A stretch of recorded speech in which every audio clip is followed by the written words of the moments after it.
Hola, mi nombre es Mahanen. Voy a estar hablando un poquito de la simetría cerebral, las funciones de los lóbulos cerebrales y algunas patologías que se pueden presentar dentro de ellas.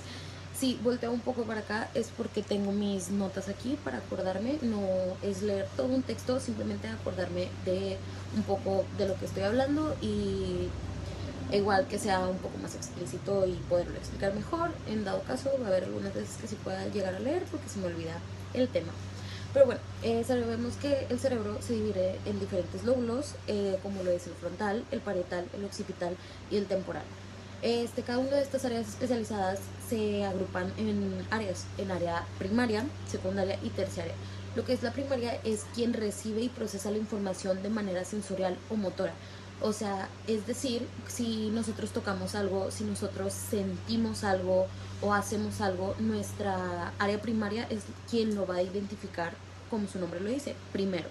En el área secundaria vemos más que interpretan toda esta información. Es, es decir, si nosotros tocamos cualquier cosa, por ejemplo, toco un zapato, y mi área primaria va a decir, ok, estamos procesando qué es. El área secundaria va a interpretar todo esto que estamos tocando y va a ayudar a programar los movimientos o el qué hacer respecto a esta sensación o a esto que estoy tocando. Y al último está la terciaria, que es quien integra toda esta información en distintos sentidos. Es decir, ya le encontramos, valga la redundancia, el sentido a lo que estamos tocando o a lo que estamos haciendo.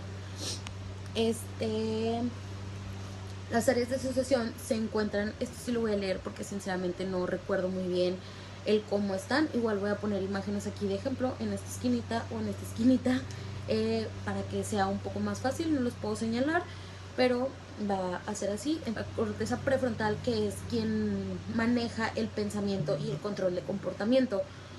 O sea, el pensamiento es lo que nosotros pensamos es prefrontal. Sabemos que el lóbulo frontal está aquí, entonces abarcaría como a la mitad. Su función es el pensamiento y el control del comportamiento, es el cómo nosotros nos comportamos y lo que vamos a pensar o lo que vamos a hacer, o sí, cualquier pensamiento que se nos venga. Nuestra corteza prefrontal es quien se encarga de hacerlo.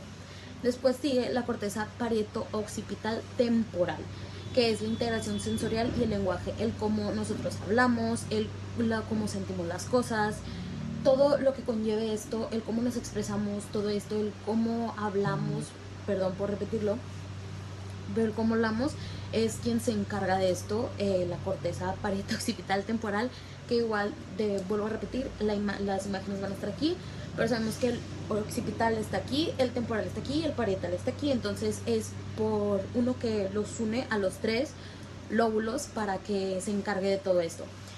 Y el sistema límbico, que sabemos que este es de las emociones y de la memoria, todo lo que nosotros sentimos, todo lo que nosotros nos acordamos o pensamos o guardamos justo en nuestra memoria. De esto se encarga el sistema límbico. O sea, si nosotros en algún momento decimos que ay, me siento muy mal o estamos sintiendo, nuestro sistema límbico es el quien está funcionando porque estamos teniendo estas emociones. O sea, perdón por decir tanto, o sea, pero no sé qué de qué otra manera decirlo, entonces siento que es como lo más fácil. Pero por ejemplo, yo ahorita estoy sintiendo nervios, esa es una emoción que mi sistema límbico me está mandando, así que es un claro ejemplo. Igual, lo mismo las fotitos. Ahora sí hablamos de la asimetría cerebral y función hemisférica. Bueno, sabemos obviamente que el cerebro humano nunca va a ser simétrico en cuanto a sus funciones. Cada hemisferio es hemisferio derecho, hemisferio izquierdo, izquierdo derecho, es derecha izquierda, lo siento. Tiene especializaciones que afectan en distintos procesos cognitivos y conductuales. Cognitivos puede ser todo el cerebro, los conductuales, toda conducta que nosotros tengamos puede ser respecto a uno de estos hemisferios, ya sea el izquierdo o el derecho. Que el izquierdo es más especializado en el lenguaje y la lógica, el cálculo y pensamiento secuencial, todo esto que tenga que ver como con matemáticas, como el hablar, como el encontrarle la lógica, el querer, pongamos un claro ejemplo, el argumentar. Creo que nuestro hemisferio izquierdo es quien se encarga de hacer esto, de hacerlo más fácil, de nosotros poder hacerlo y de poder decirlo, porque sabemos que para argumentar algo ocupamos mucha lógica y ocupamos pensamiento crítico. Esto lo hace el hemisferio izquierdo, es más verbal. Mientras que el derecho es todo lo contrario, es no verbal. Es más dominante en esto de las cosas espaciales, de los emocionales, musicales y de atención. Es como expresar lo que tú estás diciendo o queriendo sentir, pero respecto a eso, respecto a una emoción, respecto a habilidades, es decir, como pongamos un ejemplo, las manualidades. Siento que se combina de ambos, pero es como el ejemplo que a mí se me ocurre. Obviamente todo lo musical, todo lo que nosotros, o sea, tengamos y podamos recabar respecto a esto, se encarga nuestro hemisferio derecho, y de atención, pues todo eso es lo que conlleva. Ha habido muchas investigaciones anteriormente de que pues han demostrado que la dominancia hemisférica varía mucho respecto a la edad y el sexo. Es decir, han demostrado que la dominancia hemisférica varía mucho respecto a la edad y el sexo. Es decir, las niñas y los niños no siempre van a desarrollar primero un hemisferio cerebral que otro, porque para esto el hemisferio izquierdo, las niñas desarrollan muchísimo más rápido el hemisferio izquierdo, vuelvo a lo mismo. Por eso dicen que las niñas maduran más rápido, porque las niñas son más lógicas, piensan muchísimo más desde lo emocional y desde lo que ellas sienten, lo racional y todo esto. Piensan más las niñas que los niños. Por eso los niños desarrollan un poco más rápido el hemisferio derecho. Es decir, ellos son más, pues sí, como más, volvemos al ejemplo que dije primero. Las niñas son de expresar las cosas más lógicas, de querer una explicación, de querer dar una explicación, y los niños no. Los niños son más de, ok, entiendo todo, porque ellos no. Creo que también depende mucho de cómo fue la crianza, de querer, como decir, no puedes expresarlo, no puedes decirlo así, o no tienen tanto pensamiento crítico. Ojo, no voy a generalizar todos, pero los estudios han dicho que así es, que primero el izquierdo es en las niñas y el derecho es en los niños. Ok, las asimetrías auditivas y visuales. La audición dicótica, esto lo desarrolló un investigador, que el hemisferio izquierdo es más eficiente en el procesamiento del lenguaje. Esto sí lo voy a leer porque sinceramente no recuerdo muy bien esto. Sabemos que nuestro cerebro y nuestros hemisferios cerebrales no funcionan en el sentido de, vamos a poner un ejemplo, igual aquí voy a poner una imagen, voy a poner imágenes de todo para que se entienda muchísimo mejor. Nuestro hemisferio, nuestro cerebro es de este tamaño. Obvio, aquí está el derecho y aquí está el izquierdo. Al momento de nosotros, es algo que es una investigación que se puso a prueba, que nosotros sabemos que si nuestro hemisferio izquierdo es quien es el verbal, nosotros lo vamos a identificar mejor en nuestro oído derecho, o sea, cruzado. En cambio, el hemisferio derecho va a tener la ventaja de poder identificar todo, por así decirlo. Si nosotros hablamos por teléfono y estamos hablando con alguien, nuestro oído derecho es quien lo va a oír mejor hablando, y nuestro hemisferio izquierdo es quien lo va a recibir la información y va a ser más eficiente en todo esto, y va a poder saber, o sea, va a poder saber cómo actuar respecto a este hemisferio, a esto lo que está haciendo. En cambio, si nosotros escuchamos música, nuestro oído izquierdo, lo va a recibir mejor el hemisferio derecho, y nuestro hemisferio derecho se va a encargar de guardar todo esto, o de saber todo esto. Es decir, si nosotros escuchamos una música, nuestro hemisferio derecho está funcionando y es quien probablemente se va a aprender esta parte de la música, y si estamos hablando por teléfono nos vamos a acordar más de la plática por nuestro hemisferio izquierdo. Entonces está un poquito complejo, pero es complejo de explicar, pero es muy fácil de entender, más bien. Y nuestro procesamiento visual, el campo visual derecho, para mí el derecho es se asocia más con el lenguaje, mientras que el izquierdo, tiene la ventaja en el reconocimiento facial y la percepción espacial. Es decir, nuestro hemisferio, bueno, nuestro campo visual, o sea, nuestro ojo, por así decirlo, derecho asocia más al lenguaje, es, bueno, lo mismo va a poder como, ay, ¿cómo explicarlo? Cómo asociarlo, cómo recibir mejor esto de cuando le están hablando.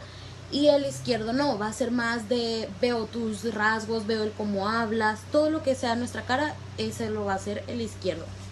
Ok, las asimetrías homeostésicas y motoras. Nuestra mano izquierda tiene mejor precisión para juicios táctiles en diestros, o sea, en derechos, mientras que la derecha es mejor en el procesamiento verbal, que es lo mismo que acabo de explicar, simplemente que ahora en lo somestésico y lo motor, o sea, todo lo que conlleve nuestras manitas. Ahorita ya hablamos de lo visual, que es todo lo que nosotros vemos, esto es lo que nosotros sentimos y hacemos, y todo lo que escuchamos fue lo primero. Hola, yo les voy a estar hablando del lóbulo temporal, el cual se encuentra en la parte lateral del cerebro, justo debajo de la cisura de Silvio. Este tiene un papel fundamental en nosotros, en nuestra audición, nuestra memoria, nuestro lenguaje y en la regulación de nuestras emociones. En él se encuentran estructuras muy importantes como el hipocampo, el cual es esencial para la memoria, y la amígdala, que es la que se encarga de regular nuestras emociones. Algunas de las patologías que podemos ver en este lóbulo son los trastornos auditivos, los cuales afectan la percepción y discriminan algunos sonidos. Un ejemplo de esto sería como la pérdida de audición, ya sea parcial o completa, que pues la parcial ya sabemos que se va dando de poco a poco y la completa puede ser por algún accidente o alguna otra cuestión.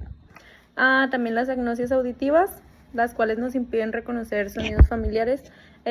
Un ejemplo podría ser como un sonido de un teléfono, el cual llevamos escuchando toda nuestra vida y pues de repente ya como que no, o sea, lo escuchamos pero no reconocemos o no sabemos de dónde proviene ese sonido. Otras serían las afasias, como la afasia de Wernicke, la cual afecta nuestra comprensión del lenguaje. Un ejemplo podría ser como una persona que habla oraciones largas y completas, pero pues no tienen sentido o conectividad en las palabras que dice o así. Y otra podrían ser las epilepsias del lóbulo temporal, las cuales pueden provocar cambios en la personalidad y emociones intensas, como sería, bueno, siento que este ejemplo es muy común, que digamos que muchas veces decimos de que, ay, tuve como una sensación de que esto ya me había pasado, que lo conocemos como que tuve un déjà vu. Ese es un ejemplo, siento que es el ejemplo más cotidiano porque pues a todos nos ha pasado y se nos hace como de que, chis, todo esto ya lo había vivido así, y pues no. Y otra podría ser el síndrome de Kluver-Bucy, el cual es un trastorno que causa cambios en el comportamiento, como puede ser la hiperoralidad o la hipersexualidad. Y una de las características o un ejemplo de este trastorno es que examinan mucho los objetos con la boca, aunque sean objetos que les puedan causar daño, como puede ser un cuchillo, un encendedor, un cerillo encendido, así. Sí, tienden mucho a llevarse los objetos a la boca. Ahora les voy a hablar del lóbulo frontal, el cual es la parte más grande de nuestro cerebro y controla funciones cognitivas como la atención, la memoria de trabajo, la planificación, el lenguaje y el control de las emociones. En este lóbulo podemos encontrar la corteza motora, la cual está encargada del movimiento voluntario, como su nombre lo indica, el área de Broca, la cual es fundamental para la producción del lenguaje, y la corteza prefrontal, la cual es clave en la toma de decisiones y en el control de impulsos. Cuando tenemos un daño en esta área, podemos observar algunos trastornos, los cuales el primero que les voy a mencionar pues se relaciona con el control de impulsos, que es el síndrome disejecutivo, el cual afecta en la planeación y en la regulación de emociones o en el autocontrol. Puede ser como una incapacidad, de controlar las emociones que sentimos, las cuales pueden ser pues como por ejemplo enojo, tristeza, excitación o algunas de estas. Otra alteración, otro trastorno que podemos encontrar cuando sufrimos un daño en esta área son en la memoria y en la inteligencia fluida. Pues como su nombre lo menciona, podemos empezar a olvidar cosas, ya sea a corto o a largo plazo.